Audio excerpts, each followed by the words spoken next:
ರೋಗ ಕಡಿಮೆ ಆಗುತ್ತೆ, ಇಳುವರಿ ಚೆನ್ನಾಗಿ ಬರುತ್ತೆ, ಬೆಳವಣಿಗೆ ಚೆನ್ನಾಗಿರುತ್ತೆ. ಅದಕ್ಕಂತೂ ಲಾಭ ಏನ್ ಬೇಕು ಹೇಳಿ ರೈತರಿಗೆ. ಅದು ಬಿಟ್ರೆ ಬೀಜೋಪಚಾರ ಹೇಗ್ ಮಾಡ್ಬೇಕು ಅನ್ನೋದನ್ನ ತಿಳಿಸ್ಕೊಡ್ತೀವಿ. ಇದು ತಿಳಿಸ್ಕೊಳ್ಳೋದಕ್ಕೆ ನೀವು ನಿಮ್ಗೆ ತಿಳಿಸ್ಕೊಡ್ತೀವಿ.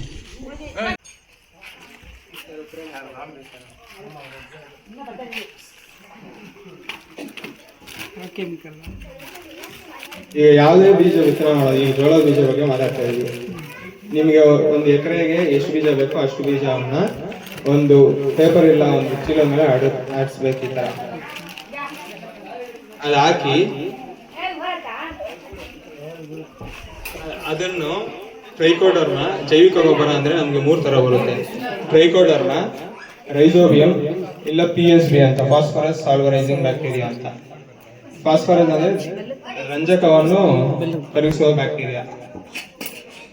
ಅದು ಬೆಲ್ಲ ಮತ್ತೆ ನೀರು ಕುದಿಸಿ ಇದು ಮಾಡ್ತೀವಿ, ಪಾಕ ತರ.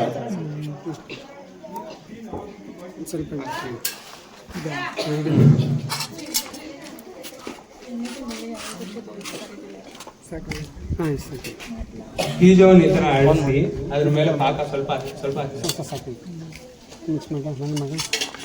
ಆ ಪಾಕ ಹಾಕಿದ ತಕ್ಷಣ ಈ ಟ್ರೈಕೋಡರ್ಮಾನ ಎಷ್ಟು ಬೇಕೋ ಅಷ್ಟು ಸ್ವಲ್ಪ ಆಗ್ಬೇಕು. ಕೆಜಿಗಾದ್ರೆ 5 ಗ್ರಾಮ್ ಆಗ್ಬೇಕು. 1 ಎಕರೆಗೆ ಒಂದು ಅರ್ಧದಿಂದ 1 ಆಗ್ಬೇಕು.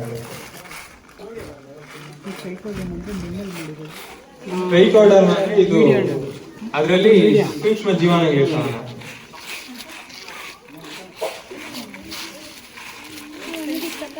ಅದು ತುಂಬಾ ಫಂಗಸ್ ಇಂದ ಬರೋ ರೋಗನೆಲ್ಲ ಕಡೆಗೆ ಆಗುತ್ತೆ.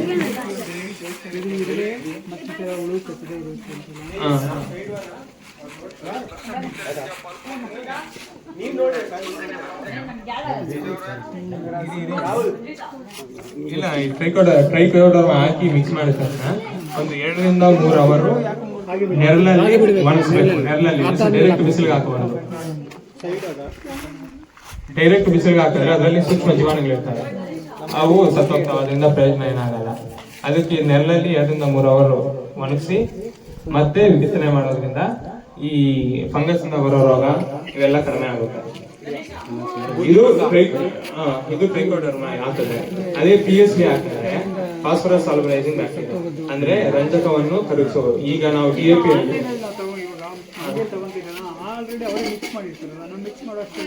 ಕೆಲವೊಂದು ಪ್ರೈವೇಟ್ ಅಂಗಡಿಗಳಲ್ಲಿ ಟ್ರೀಟ್ಮೆಂಟ್ ಮಾಡಿರ್ತಾರೆ. ನೀವು ಬೇರೆ ಕೃಷಿ ಇಲ್ಲ ಅವ್ರು ಮಾಡಿದ್ರೆ ಕೇಳ್ಕೊಂಡ್ರಿ ಮಾಡಿದೀರಾ ಇಲ್ಲ ಗೊತ್ತಾಗುತ್ತೆ. ನೋಡಿ ಕಲರ್ ಡಿಫ್ರೆಂಟ್ ಬರುತ್ತೆ. ಅದೇ PSB